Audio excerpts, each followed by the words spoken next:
$500 for the families of 16 or something journalists in the Philippines who got executed, and they raised $500 to support their families. And they're all like, yeah, aren't we good people? It's like, dude, I once made $500 by myself at a protest selling DVDs to people, and then I took that money just to pay my rent so I could get 5 people who'd had their families assassinated by government agents and stuff like that on the air to tell their story by my frickin' self. You're all pathetic scum. Okay, I'm going to throw them all under the bus here. Apart from those other little ones, there's people in the media who are good at heart, but they just do their job, and their job is to do evil, more or less, to cover up the truth, to lie to people, to manipulate people. And what I noticed is whenever I'm commenting or doing anything in this Facebook group, you get this arrogance. Like, they know what reality is. One of the admins referred to the public as the unwashed masses. Like, no kidding. I've got the screenshot. It's on my Facebook wall. You can go and check it out, bro. They literally think they're better than everybody else.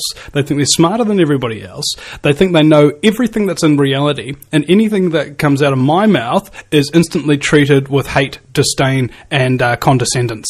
And I was just like, they're gonna, and they're always insulting me, right? Ad hominem attacks, you get that kind of stuff among people.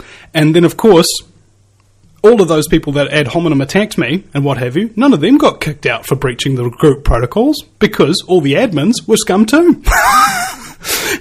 So it's a club.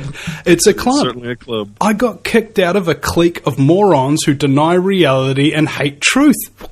Dodge that bullet.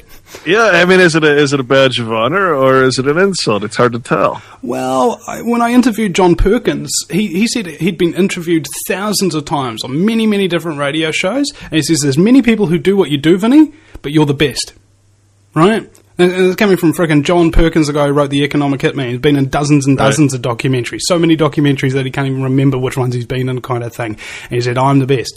And I'm like, whoa. And routinely I'll interview people who've been on, like, George Norrie.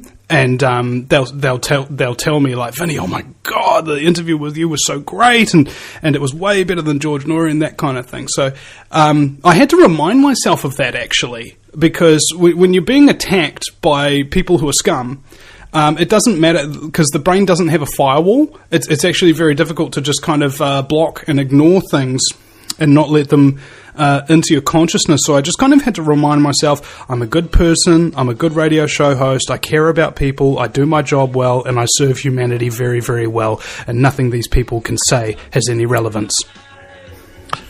Very nice. Stay with us for Vinny Eastwood. More of Vinny Eastwood when we get back. We're talking with Vinny Eastwood from New Zealand. VinnyEastwoodShow.com. So, Vinny, there's a lot of talk about the media, the mainstream media, of course, the ABC, NBC, Fox, all that stuff, CNN. Well, I find it very interesting how it's like CBS, PBS, and all of these, and they all the media outlets tend to end with the 2 letters BS. I'm not making it up. That's true. It's a good point. Well, there's a sense out there. And I don't think most of the audience would agree that there's a certain amount of irrelevance in the media. But at the same time, I think we have to be aware that while it appears irrelevant, what the media is really, really for, in my opinion, is what you might call disclosure to gain sort of a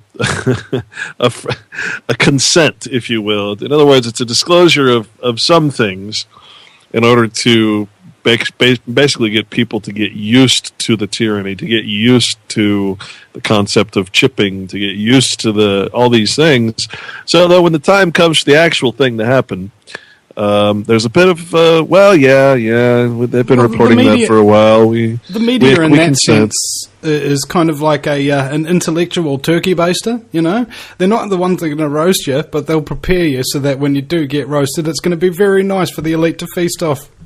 Yes, very true. Yeah. Very true. They've certainly been fattening us up, haven't they, for the feast? I know. I feel like frickin' Hansel and Gretel. Like I've got to leave a trail of 9/11 flyers behind me to make my way back out of the bloody mainstream media apparatus. It's unbelievable. Yeah. What's wrong with these people? I mean, but I mean, when you say it's irrelevant, what are you referring to? I'm talking about how the amount of stories that come out of the media don't actually have any consequence. In other words, the word is boring. Okay? Me, I like to look at scumbaggery, full-on, hardcore corruption. I like to look at things that actually really affect people, like toxic vaccines and things of that nature, which you know a lot about, Clint, and how global warming is a hoax, and the chemtrail contamination, These things are actually interesting to me because they actually have relevance, they actually mean something, and they actually directly affect people's lives, regardless of whether or not you hear about them, ergo it is important for people to hear about them. And the media doesn't cover any of that to a large degree. They're always like, oh well, it needs to be absolutely 100% critical and so on and so forth. It's like, dude, okay, here's how the journalistic practice seems to work. If you see somebody breaking into a car, okay, you don't report that they broke into the car. Why? Because you didn't have a camera on you at the time and you can't prove it. All right, that's the kind of thing.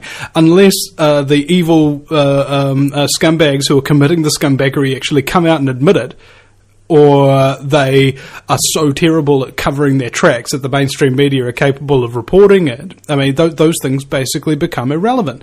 Every now and again, the mainstream media will come up and actually expose something really, really big. But what they'll do is it's kind of like a cream on the cake. Like they'll only show you that very, very top layer. You don't know what the cake's actually made of. That's how they do it.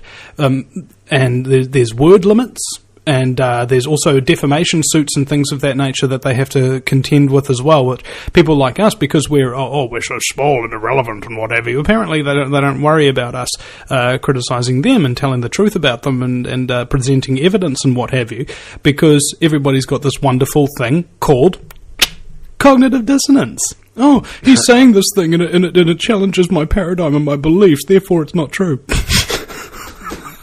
Yeah, it's that's one of the most powerful tools. I mean, that is marketing to an extent. Cognitive dissonance is marketing. I mean, it's the very backbone of it, really.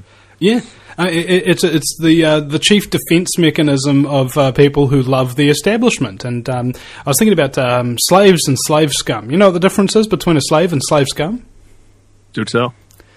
Slaves get taxed, and they really don't like it. And they complain about it, and they try to change it.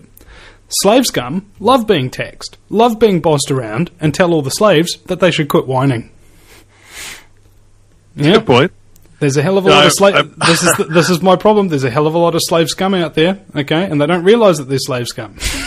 Well, and that's what I say about pensioners. I get a lot of flack for this, but I say, look, your taxpayers are paying for your pensions.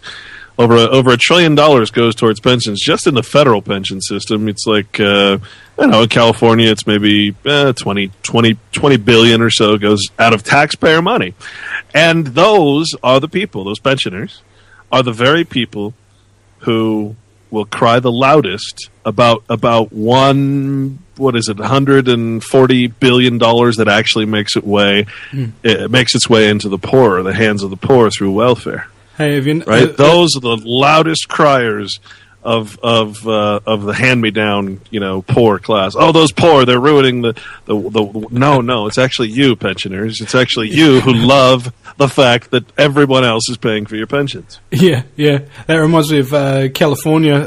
They had citizens-initiated referenda, and the citizens always voted against getting taxed, but they never voted to reduce the amount of services, so the state went bankrupt. You gotta love mob rule, especially when the mob's a bunch of morons. Well, they count on that, I mean, who says that wasn't part of the plan? The whole bankruptcy scheme that's happening now. Well, actually, Clint, you probably know the answer to that question. Can you name me a single country in the world currently that isn't bankrupt apart from Iran or North Korea? Well, the true answer is that there's really no such thing, because if you can print money, I mean, how can you be bankrupt? So in reality, the whole bankruptcy thing it's just a power play. It's just a way to build more wealth by denying. Is bankrupt a mixture of the word banker and corrupt? Yeah, pretty much. That's. I mean, if you think about it, it's really easy to divide. First of all, you divide the people, the laws that affect people, and you divide the laws that affect government. You say, well, people, if you want to declare a bankruptcy, you have to come and ask permission, you have to do all this, you have to jump through hoop number 1, hoop number 2, and if you can get your fat butt through hoop number 3, great, you can declare bankruptcy, and it's going to affect your credit for 7 years, and you're not going to be able to buy a house, and you da-da-da-da-da-da-da. Then government says, well, we're bankrupt, period. That's it. We don't need a rule or a law. We don't need. All we have to show on our paperwork is that we basically put all our money into an investment account, and then say we have no money, and therefore we're bankrupt. We hide our savings and pretend that our current monies are all we have, just completely ignoring all of our investments and savings. That's basically what government does. So it's pure scumbaggery, if I may borrow your mantra. Yeah, and I think this is what the fourth estate, the media, is supposed to be there. Now, I don't know about you, Clint, but I got no journalistic training. You've been trained in mainstream journalism or anything like that? Ever worked for these organizations?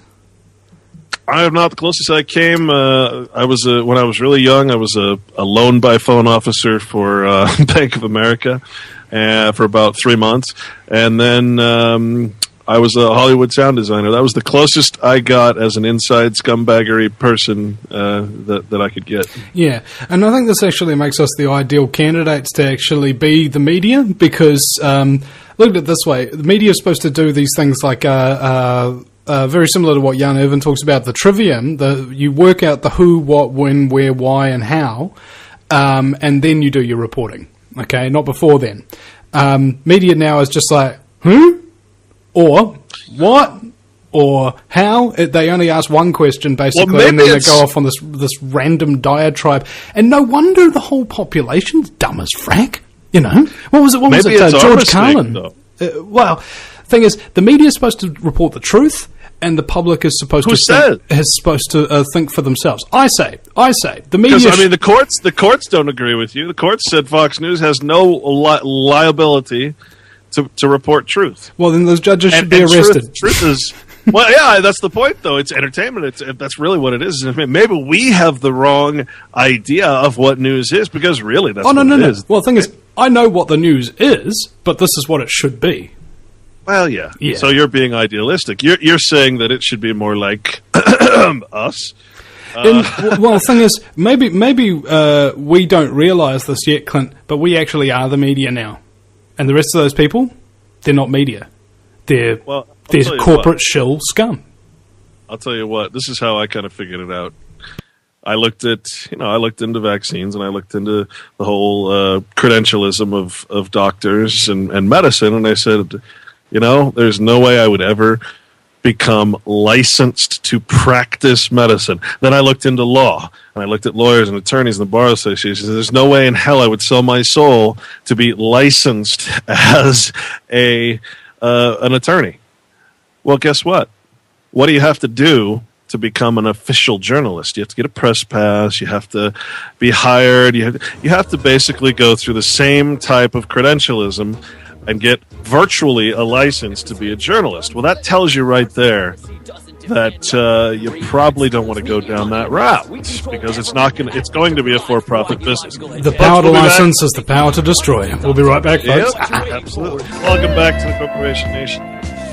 With me today is Vinny Eastwood of the Vinny Eastwood Show, syndicated out of New Zealand. I've always, it's one of the few places I didn't get to travel. I worked for the airlines for a while, and so I got to travel for free and went all over the place. And New Zealand was on my list, and I just didn't get to go there. I was really disappointed. Yeah.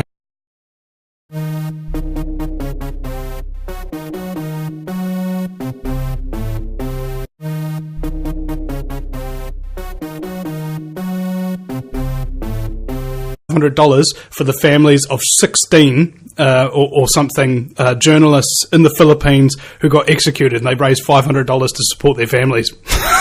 And they're all like, yeah, aren't we good people? It's like, dude, I want this. Like, no kidding, I've got the screenshot. It's on my Facebook wall. You can go and check it out, bro. They literally think they're better than everybody else. They think they're smarter than everybody else. They think they know everything that's in reality, and anything that comes out of my mouth is instantly treated with hate. I once made $500 by myself at a protest selling DVDs to people, and then I took that money just to pay my rent so I could get 5 people who'd had their families assassinated by government agents and stuff like that on the air to tell their story by my frickin' self. You're all pathetic scum. Okay, I'm people. And what I noticed is whenever I'm commenting or doing anything in this Facebook group, you get this arrogance, like they know what reality is. One of the admins referred to the public as the unwashed man. I'm going to throw them all under the bus here. Apart from those other little ones, there's people in the media who are good at heart, but they just do their job, and their job is to do evil, more or less, to cover up the truth, to lie to people, to manipulate.